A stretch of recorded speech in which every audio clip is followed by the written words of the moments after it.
Hit it, hit it.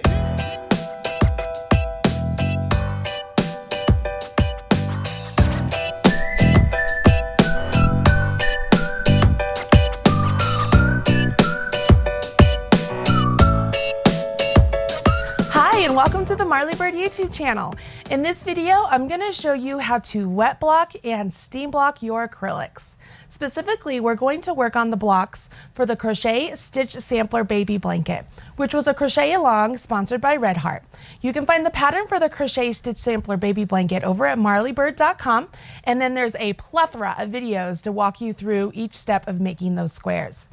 Now, part of this crochet along was that I had a Facebook group dedicated just to the crochet along, and there were thousands of people from around the world who joined in, and many of them had questions about blocking their squares because I suggested that you blocked your squares to size depending on what size gauge you wanted. Okay, so for my sample blanket I had squares that were 11 inches by 11 inches, and I gave the chain amounts, the starting chain amounts, to make your squares the same size as mine. It was your job then to adjust your hook size to get the same size as mine, or to create squares that were the size you wanted them to be. As long as they were all the same size, that's all that mattered. So as we were going along this crochet along, I decided that it was really important that I did a video on how to wet block and steam block your squares because there was so many questions about it, okay?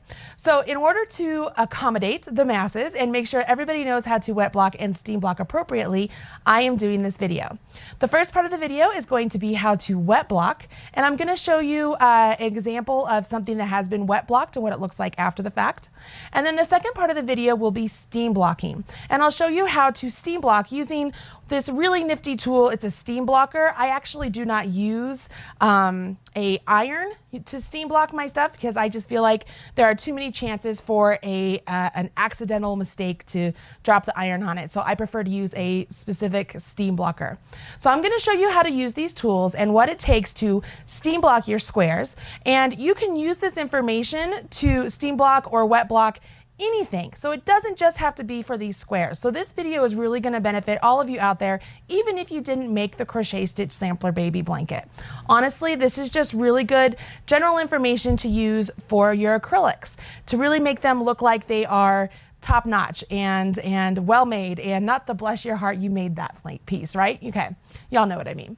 So go ahead, get your squares, join me over here, and I'm going to show you how to wet block first. Here we go.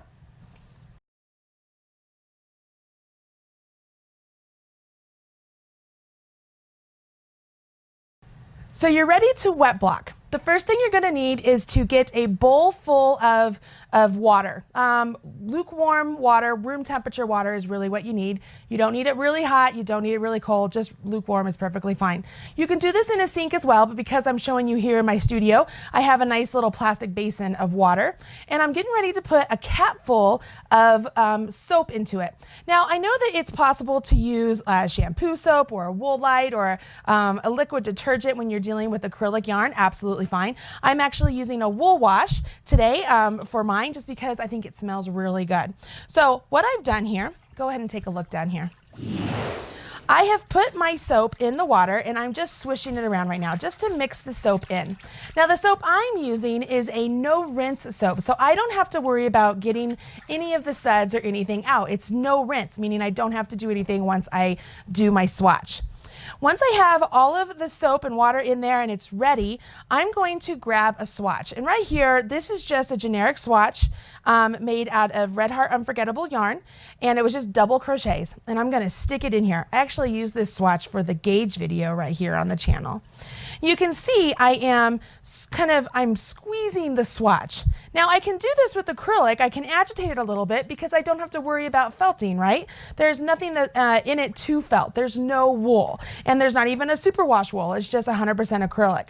What I'm doing right now essentially is I'm getting the soap and the water thoroughly, how about this? I'm getting the swatch thoroughly saturated with the soap and the water. Once I feel like it's pretty good, I'm just going to grab all of it and I'm pulling it out of the basin here and I'm squeezing it, trying to get as much of the excess water out as possible. You see that? Once I do that, I go ahead and I grab a towel, and for me, what I like to do is I will lay the piece out on the towel. just, you know, just generic like whatever. And then I roll it up just to get any extra water out. Now, I know I have friends who, when they're working with bigger pieces, they'll lay their stuff on the towel, and to get as much water out as possible, they'll actually put this on the ground and step on it to get water out. You can do that if you want, but I don't feel like we need to do that with this particular square, right? Once I get as much water out as I feel like it feels pretty good now, it's just normal, I can move my towel. And I have a nice grid right here. Now what I'm using a Quilter's cut and press. On one side it has a really solid surface that I could cut, and on the other side it has a nice mesh, not mesh, like compressible surface. How about that? I don't know. Surface I can pin into. If I lay this down, I have this nice grid here that I can use little T-pins or quilter's pins to start pinning it into place. Now, the first thing I'm going to mention is if you are selecting a pin, it's important you get one that is rust-free, okay? Because you're getting ready to add this to your project that is saturated, right? It's full of water. So you want to make sure that this pin is rust-free. Mine are, so I'm just going to grab the corner here of my little swatch and I'm pinning it to my grid. Now, because this little swatch doesn't have to be a particular size, I'm not worrying about how far out I am pinning it as far as measurement. I'm just going to pin it to where it looks like I want the stitches to be. Meaning if I wanted the stitches to be super stretched out like that, right, I could pin it out that far. But because I really don't want them to be, I want them to be kind of relaxed and nice and neat. I just want them to be comfortable and clean. I'm just kind of petting out my swatch, making it as even as I want it to be, and then pinning it to a grid just to keep my place set, right? Now, doing this, what I'm doing is I am telling this fiber that I want it to be this particular size as it dries, okay? The problem with this is that acrylic does not have any memory. So even though I am pinning this out to be this size, once I unpin it, when it's all dry, that doesn't mean it's going to stay that size, okay? So I would continue pinning all around. You notice I pinned the corners first, and then I started pinning around the sides like that, right? So as this dries and I go to unpin it, it will still go back to being the same size. So if I had stretched it out, it would shrink in. It just doesn't have any memory like wool does. I'm going to show you an example of that. Okay, so I'm going to pull in some that have already been wet blocked. Now these two squares, they are lovely squares that I had made for a blanket in my brand new book, Cold Weather Crochet. And after these squares were made, the crocheter actually did wet block them. So she submerged them in water and wet blocked them. And so when they wet blocked, she made sure that she pinned them all out so they were all the same size. So that way it was easy for her to seam them up. And I actually have the blanket right here. I'm going to go off film real quick. I should have brought it over, but I didn't think about it. So here's the blanket right here. And you can see once it's all complete and she seamed everything up really beautifully, everything stayed nice and square. We didn't have to do anything else to it, right? But as the blocks were independent of themselves that didn't get seamed, they start to curl in on themselves. Look at that. You see that? See how they start to curl in? Not that it's a bad thing. If I were to wet block this again, it could lay down flat. But that's just kind of something that happens naturally when you wet block acrylic, because acrylic doesn't have memory. Because it doesn't have memory, you can make this, so if we move this out of the way, if I wanted to take this square, sorry, I know that I'm in camera and frame, and I wanted to maybe overstretch it. So I wanted to take these, and instead of just letting this naturally be that wide, maybe I tried to stretch it out and make it like super wide, okay? I tried to make it wider than it really should be. I tried to make it like this, okay? When I do this, I am not actually going to get this size of a square when all is said and done, because yeah, it looks like it's all stretched out and it's 1, 2, 3, 4, 5, 6, 7 inches wide, you know, however many inches long. It looks really great. And if I were to wet block this and put it to this measurement, I would think, okay, this is great, I'm going to get it to this size. The problem is, once it's dry, it doesn't have the memory to stay to that size. So it will automatically go back with the elasticity of the acrylic and shrink back to the way it was. okay? So that's wet blocking acrylic. Some of you might ask, why would I ever do wet blocking then? Well, you absolutely can do wet blocking, and it's something that it's important. As I mentioned with this particular blanket, we did wet block it, and once it was all seamed together and stuff, it still looks really beautiful. There is nothing wrong with it at all, and it still makes really nice squares. It's also a great way to block out your wools or your natural fibers. I think that it's just one of those good things to do. But there are other ways that you can create a blocking effect with acrylic, and we're going to talk about steaming your acrylic next.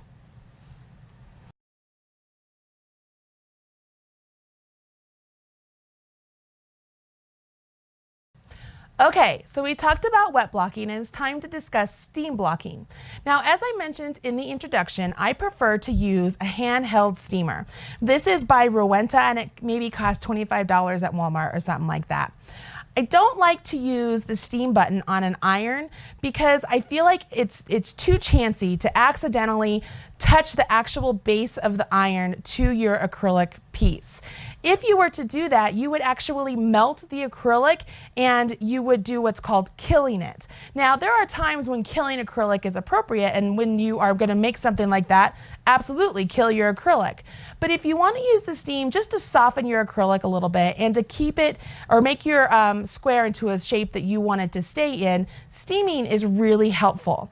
Now, I'm going to preface the rest of this section with the fact that Red Heart does not recommend steam blocking their acrylic yarn. They prefer you to wet block or throw it in the washing machine and dryer because it is machine washable. So the rest of these instructions are purely to show you that if you choose to steam block your acrylic, this is how you do it. And the next thing I want to mention is that if you are going to steam block something, make a little swatch or a sample that is not vital to your actual piece and test that with your steamer first to make sure that you're not going to ruin all of that work that you just put in. So, once again, Red Heart does not condone steam blocking their acrylic. They do not recommend it. But if you want to steam block your acrylic yarn, this is how you do it, okay? Here we go. So once again, I have my steamer right here, and I'm still using my same cut and press quilter thing, okay? We're gonna use this for the demonstration. And I'm gonna pull over a nice little skinny swatch here. And you can see here, this is the blooming granny square, which is the centerpiece of the Crochet Stitch Sampler baby blanket. I'm gonna go ahead and I'm going to pin down this piece to the measurement that I want it to be. So let's say I want it, let's say right there, and oop, did that come out? If I were not to stretch it, I'd put it right there, but I'm gonna stretch it out to make it as even of a square as possible. So that is 1, 2, 3, 4, 5, 6, 7 inches by 1, 2, 3, 4, 5, 6, 7, which means I have to bring this down here. You can see I'm already pulling on this fiber. And I'm gonna take this, come over here, and stretch that. Now you can see I've put my pins in kind of diagonal, and that is just so that way I can get to the acrylic or get to the swatch best I can with my steamer. Now I'm going to go ahead and just mark these ones. I don't have to do a lot of work because the yarn doesn't want to pinch in on me very much, like some lace yarns or lace stitches, I should say, and I will show you those in just a little bit. But for this, I'm going to show you how this looks, okay? Go ahead and do the top couple to make sure they're the same size. And this is great. Now, for me, blocking is something that I do for everything. I block everything I complete before I send it into the magazines or the book publishers or the yarn companies. It's just something that I think really makes that finishing touch on your whatever you're making, blanket, garment, cowl, whatever it is. So when I block something, I always will pin it out to the size it wants to be, and you can see it's already starting to open up the little chain one sections of this particular piece. If this were a true lace piece and we were really spreading it open, you would really begin to see the lacy nature of the crochet stitch. Now all I'm going to do with my little hand steamer is I have a button right here that I'm just going to push it, and it's going to spew steam out these little holes. Now steam is incredibly hot. That's my duh question or duh response for you guys, okay? It's very hot, so make sure you keep your fingers free. Don't put your fingers in there and manipulate the fiber as you're steaming it. You want to make sure you keep your hands clear and just put this close to the fiber. If you're using an iron, you do not want to touch the iron base to your actual fabric. I will repeat that. Do not touch your iron to your fabric. We just want the steam. Okay? So if I'm doing this, you can see as I'm pushing my button, can you see the steam coming up? It's starting to actually steam the piece.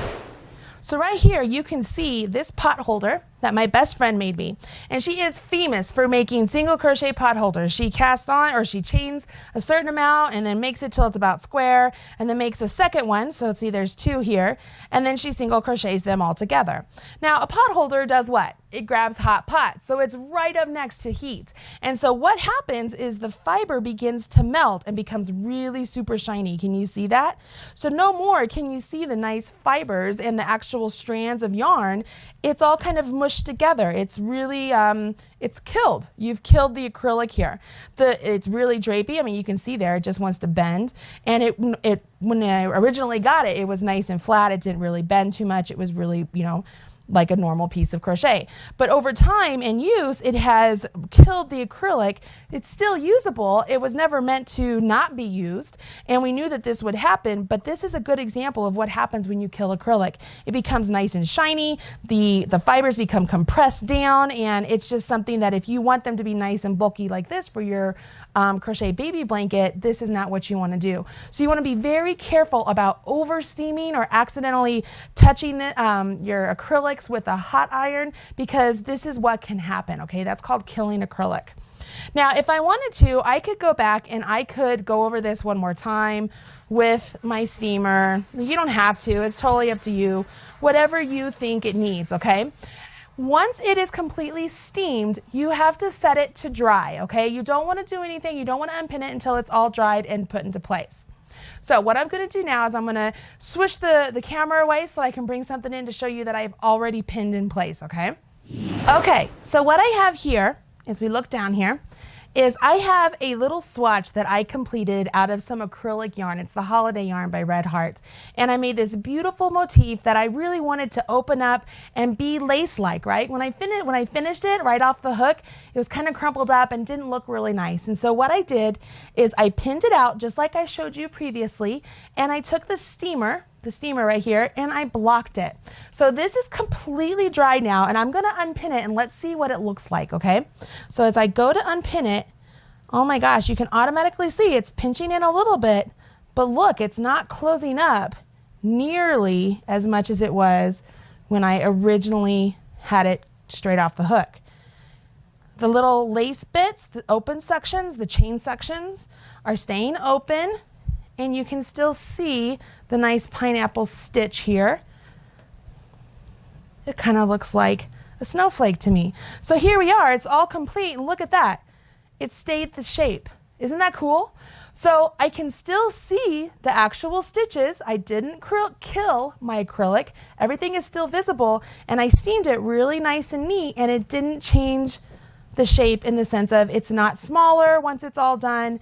It's nice and drapey, it feels good, and it's a beautiful fabric, and it'll be much easier for me to work with that. Okay, so that's an example of what it would look like once it's all complete. You can see that as it dried and I unpinned it, it didn't shrink back. Okay, it looks really good. Now I'm going to set this aside, and now I've got to maneuver this so that my little thing here, my cutting board, is into play. What I'm using is one of those cardboard cutting boards that you can see or you can purchase at any usually big box store or Fiber Mart or wherever usually fabric is sold. And so what I've done, let me see if I can widen the shot here a little bit for you guys. What I've done is I've used this cardboard cutting board, and before I put any sort of steam or wet product or anything on it, I took a damp cloth and I wiped it all down just to get any excess print of ink off of it. Okay, so I didn't want that to get onto my fabric, so my squares that I've created. Once I've done that, I went ahead and I started pinning out my squares to the size I wanted them to be. So these squares are for my extra baby blanket that I'm creating, and they are 11 by 11. And what I've done is I just set them down, I pin them out to 11 by 11, and I am getting ready to move on to the next ones. What's important here is I wanted to show you these ones in particular because they are lacy and they kind of go back to the whole idea. You can tell I'm standing up today because I have to go around the table quite a bit. They go back to the idea of this lacy one. I wanted them to be opened up. I wanted them to be nice and beautiful and lace-like, especially the fan trellis, right? Because it's a lacy stitch. So what I've done here with the fan trellis, and let me grab my T-pins. For this one, I'm using nickel-plated T-pins so they will not rust. And again, you can get those in the quilter section of any sort of store. And so I have pinned out the corners to the 11 by 11. And you can see that the fabric is already wanting to squish in, right? Because it doesn't want to be that big. But I want to force it to be that big. So what I'm going to do is I'm going to pin it out on all sides to be the size I want it to be. And then I'm going to steam block it. And my hunch, my knowledge is that once I steam block this, just as this one stays open, that one's going to be nice and open and it's going to stay at my 11 by 11. So when I go to seam everything together, it'll be easier. So even though this is pinching in, what I'm going to do is I put my pin into one of my stitches and I'm grabbing it and pulling it out. And so I'm kind of starting, relatively in the center. So I did the corners, I did that center.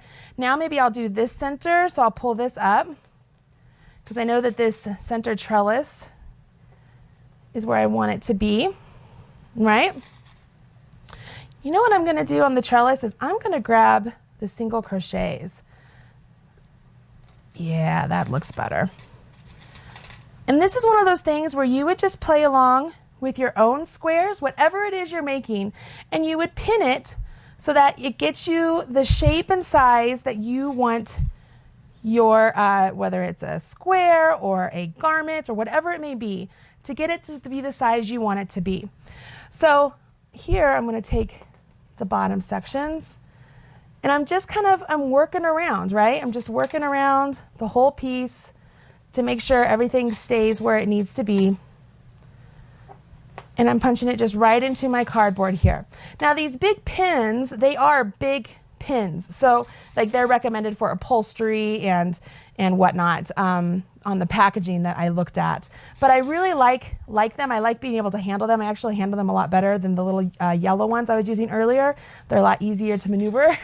So, but you can do anything you want. There's also things called blocking wires, and that'll be a whole different video when I'll talk about blocking wires. For today, we're just going to use the T-pins and discuss the wet blocking and the steam blocking. So I'm just going, and you can do this as much or as little as you want. I'm using more than I think some people would, but I really want to just have all of my side edges really come out to be what I want them to be, right? And I don't want to have any willy-nilly funny little pointy sections coming out because maybe I pulled too much in one section, but because I didn't pull this section, maybe it's all in there and I get these really points. I don't want that. I don't want the points. I want them to be nice and as straight as possible. And that's actually where our blocking wire would come in handy too. If I was doing a garment or whatnot, I really like using blocking wires. So I do the same thing on this edge. I'm just going along, pulling things out, making it as nice as I can. I can speak. It's so pretty. I love it when it's time to actually block pieces because it means that I'm nearly finished. And blocking before I do any seaming actually makes my seaming so much easier because everything's the same size. All the edges are nice and crisp and clean, and it makes my fabric smell good because I use a really nice fiber wash. And it makes me happy. And so the whole process of knitting and crocheting, right, it's supposed to make you happy. That's why we all do it. And so this part makes me happy. So you can see here, my square, which was all kind of squinched in on itself, is now blocked out. If I were doing this with a wet block, I am not so certain that this would stay the size that I need it to be. But it is my experience that by doing the steam blocking with this, it will come out nice and neat. So that's what I'll do there. And so that's the fan trellis. This one over here is the cross hatch. And it's one of the ones that you guys in the Crochet Along really asked about as far as how to block it and make the edges nice. So what I've done is, again, you can see it started to pull in on itself. So I started pulling it out just like I did over here to make it what I wanted it to be, right? I want it to be this 11 by 11. And so when I did that, on the edges here where it's this point, if you guys remember watching the crosshatch video, I mentioned that when you seam this together, you can choose to have just the little points attached to each corner, or you can pull this whole edge down and attach it to the corner. It's completely up to you. One of the things we are going to talk about when it comes to seaming is edging all of the squares also. If you choose to do that, that's totally fine. And it's something actually I'm going to show you guys a little sample of. And what I mean by that is once all your squares are blocked like this, going back and taking yarn and single crocheting around the entire edge of the blocks to make them all just single crochet edges, just like the Blooming Granny square, so that it's easier to seam that way. And that's an absolute possibility for you guys as far as finishing. Once my squares are pinned out like this, I can go ahead, once again, take my steamer, and I would just come right up next to it and start to steam it. You can see I have this here. This is an upholstery attachment, and it's like a little brush to it. The reason I added that to mine was just to make it so that I didn't put the steamer directly onto my fabric. The brush kind of gives me a little extra space to make sure I don't touch my fabric. All right, I'm running out of water here, so I'm gonna have to set this aside and then steam some more. So I'm gonna continue steaming, and then I'm gonna show you guys what this looks like when it's not steamed, when it's all done steamed.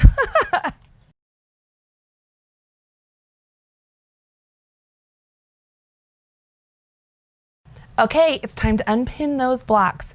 If you remember, we steam blocked a couple of squares that are a little bit lacy in nature, and we really stretched them out to be the 11 by 11 that we wanted them to be. Let's see if they stay that way. If you look down here, you can see that we have the fan trellis stitch right here and my crosshatch stitch square right here. We pin them out so that they are 11 by 11, and we steam blocked them, okay? So we're hoping that the steam block will help them stay out as close to 11 by 11 as possible to make it easier for us to seam them up to the two squares that I've already taken off, the bobble and the basket weave. So those are absolutely perfect. They're 11 by 11, and we're ready to go with those ones, but it's time to get these. So let's take a look. They are completely dry, so I don't have to worry about that. And that's when you want to start unpinning everything. Your work has to be completely dry, okay? Once it's completely dry, you go ahead and you start unpinning, and that's when you start to see if everything that you had planned is going to work. So you can see it's cinching in just ever so slightly, but not that much at all. Like it's nothing like it was. It was really in there, like really close in, right? But now if it's all wet or steam blocked, and it looks great. I'm undoing all of those, and you can see my basket weave square and my crosshatch are the same size. Look at that. I'll set those up there, and let's take a look at the fan trellis, okay? So I'm going to start unpinning my fan trellis.